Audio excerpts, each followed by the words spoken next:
mornings, Holly Clear here, talking to you in my grow room. I don't have it all set up yet, because that's next week. This is a perfect time, though, to plan for what seeds you're wanting to put in your starters, and I wanted to talk a little bit about starters. This can be a brief overview. If you're interested in the membership, I'm finishing up the agenda for that, and that will be available probably next week as well. We're going to do videos every single month of the year in a private group with really in-depth conversation. So it's going to be a little high level. So I got a message today from Amber asking about grow lights. And before you even think about grow lights, I want you to think about your soil. So you don't start off your soil with Miracle Grow and just the stuff you can find at any department store that sells soil. I'm going to show you the one I'm starting with. Starter soil is different than regular soil that you would have in your outdoor garden. It's going to have a lot of oxygen and nutrients that your seeds need to start. This one is, I'm not going to show you. It's too heavy. This is an organic, all-purpose for containers for flowers and fruit. It is blended with aged compost, and it feeds nutrition up to 3 months. That's going to be really important because you're going to want to start to feed nutrients to your starters in 30 days. So February 14th is about the time that you would want to start. Think about giving the love to your garden and starting off the season right. Hi, Maureen. So think about Valentine's Day, giving the love. Celebrating St. Patrick's Day is the time that you're going to start your nutrients. So those are the first 2 dates I'm giving you. Already in January, I recommended that you start looking for your organic seeds. I got mine from a website called gardeners.com. They do a lot of seed exchange, which is very important for me because I need to know what is in my food and how it was grown, and I need to make sure that it's organic and that they did their own compost. So I'm just going to show you some of the stuff that I'm starting for seeds next week, and then we'll talk about lights. So some of the stuff that's good to plant directly into the ground, I'm going to talk about those versus things that you should start by seeds. You got to be really careful with how you plant things, because if it starts to flower, you have to be ready to pollinate inside. And flowering plants can cross-pollinate. So if you sit your peppers next to your tomatoes, you're going to have tomato peppers. If you set your cucumbers next to your squash, your cucumbers next to your squash, you're going to have squash cucumbers. Cantaloupe and watermelon, you're going to have a combination of that. I opened up a watermelon that tasted like a cantaloupe inside last year. So be aware of that. There's certain things that don't like to grow next to other things, but certain things that need to be sown directly. Radishes can be sown directly. I did include a file in this group of the different types of vegetables and when to start the seeds. It's a whole grid, when to start the seeds and when to sow them directly. Radishes of varying kinds. This one looks like a carrot. That goes directly into the ground. Sunflowers can go directly into the ground. Some of these mimulus, lavender, and some heirloom chamomile, you can start those inside. And those actually you can grow inside or move them outside. I've got a whole list. I'm going to go through them. Corn, you can start this inside, but this is not the time to do it yet. Look at that list and take a little peek. But peppers, abso-freaking-lutely. Jalapenos. You can start lettuce. You can even grow lettuce inside because most of the time it doesn't have flowers.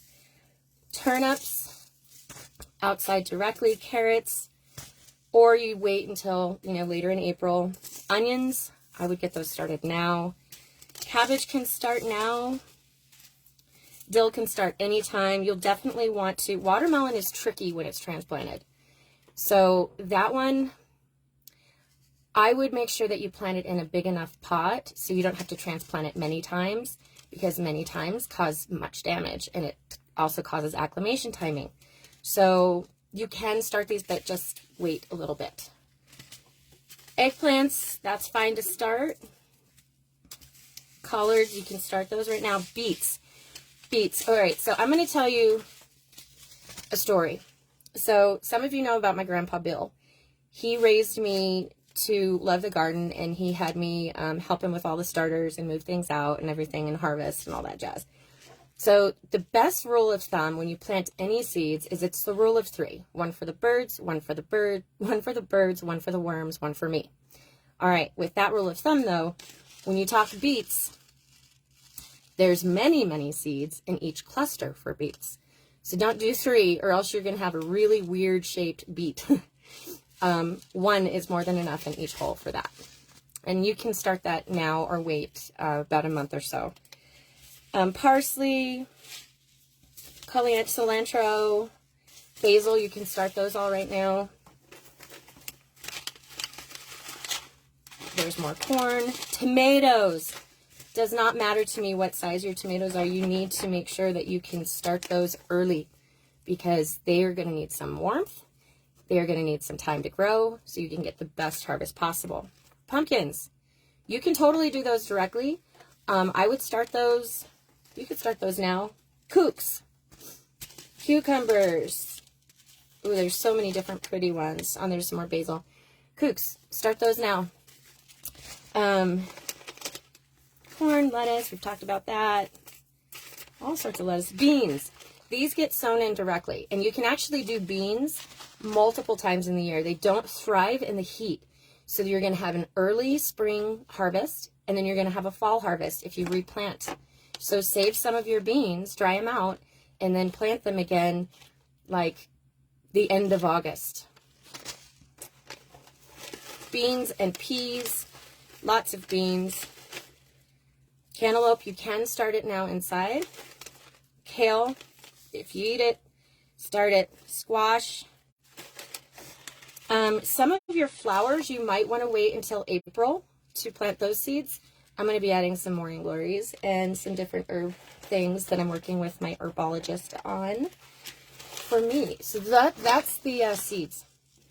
Now let's talk, we've talked soil, we've talked seeds. Let's talk how you're planting them. So you can get trays like these and sow directly into them. And some people use the little pods. I don't like the pods. I'll tell you why. I don't know what was in the pod nutrients. I do know what's in the soil I'm going to be using. And I don't like to do these trays directly unless they're already established from a nursery. But if you do a tray like this, you need to be sure to have a bed for it to lay in. So that way water doesn't seep through. And this one has holes in it, so I will not be using this one inside at all. You can get these sets at any garden center. They usually come with a nice cover that'll keep the humidity going in there. Watch for mold. If you start to get mold, there's steps you can take, but you can always open up this little guy and give some fresh air to those plants so that they don't get moldy. You're not going to want to keep your covers on when the plants get big enough, so just be prepared to have space to store them when you're not using them and the plants are too big. All right, last thing we're going to talk about. And again, this is high-level overview. We go into a lot more detail with the membership. The question was, what's my favorite grow light? All right, so favorite has a lot of different meanings for me. Favorite is based off budget, but also based off of what you have and what can be converted into something else if budget's important. And there are a few brands that I really, really like. Key, first and foremost, energy efficient. With all the power bills going up, energy efficient is going to be really, really key. If you can invest in energy efficient LED, but they need to be plant-based LED, which means that they're not just going to be white lights. They're going to have red and blue hues in them. Some really, really nice ones will have green and yellow as well. They come in bulbs. They come in panels. If you've ever had a saltwater fish tank, that's a great one because saltwater fish tank lights for coral already have everything in them because coral is a plant animal, if you will, and needs all that good sunlight and incandescent and fluorescent hues. That's very, very important. Incandescent and fluorescent. Sunlight is key. So there's actually a brand called Sunlight. There's a Hydroferm. There's a Miracle LED. Those are really great brands. You can find those at Gardeners. There's other brands at your local garden centers as well. Just keep an eye out for, you got to make sure that they are energy efficient if at all possible. Please, friends. So I'm going to show you my setup. And it's a little messy because I've kind of collected things down here and I've got to get it all cleaned out. But here we go. Turn you around. All right. There we go. Okay, so these bulbs I have are from my tower garden. And those are old. So they're not energy efficient, but they do have all the right color. And I have them attached to this little stand by that. And I am all about repurposing and reusing things. So you'll see my shelves are plywood. And then I've got a bunch of things over here. I've got my fern, which is going to be nice food for the plants as far as oxygen goes. And then I've got some canning materials and stuff like that. You can use, for your little starters, you can do things like cardboard, fill those up, those plant really well. You can use egg cartons. You can use, I like to use Dixie cups, like red Solo cups. Red Solo cups. And what you do, so my friend taught me this, she has a massive, massive crop that she harvests every single year.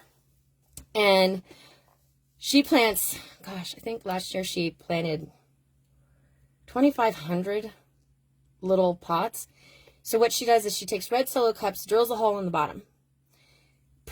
What's good about this is if you have trays that don't have those little rivets, then you can get a lot of those red Solo cups in trays, and that's a good thing. It's got the hole in the bottom, so the water can spread out and feed as needed. And other pro is that you don't have to transplant it into something bigger before you get it in the ground. If you do those little discs, yes, the ground in them expands to the shape of its pot holder, but then it's going to get too big and those roots are going to get cramped. And so then you're going to have to go and move it to a bigger pot.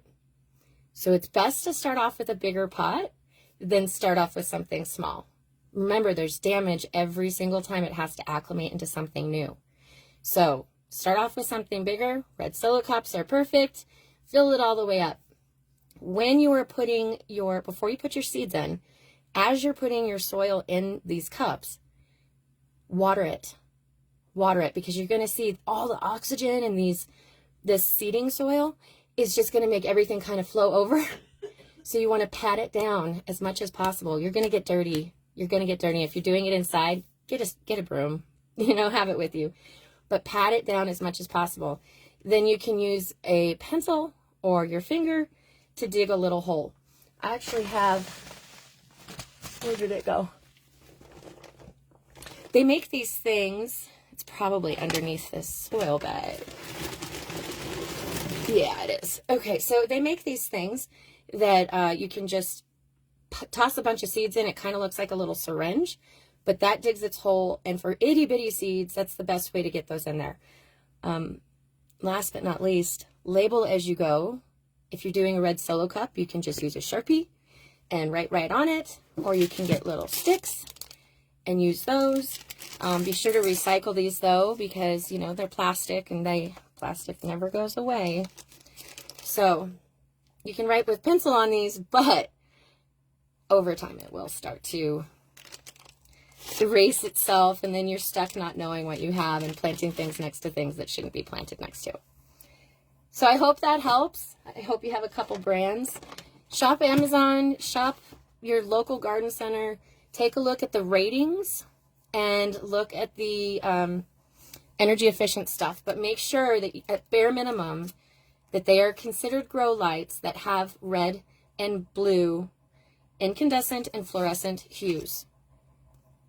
And if you have a tower garden, use those lights. All right. How you doing? comment down below. I want to hear your feedback. It's a really quick little video.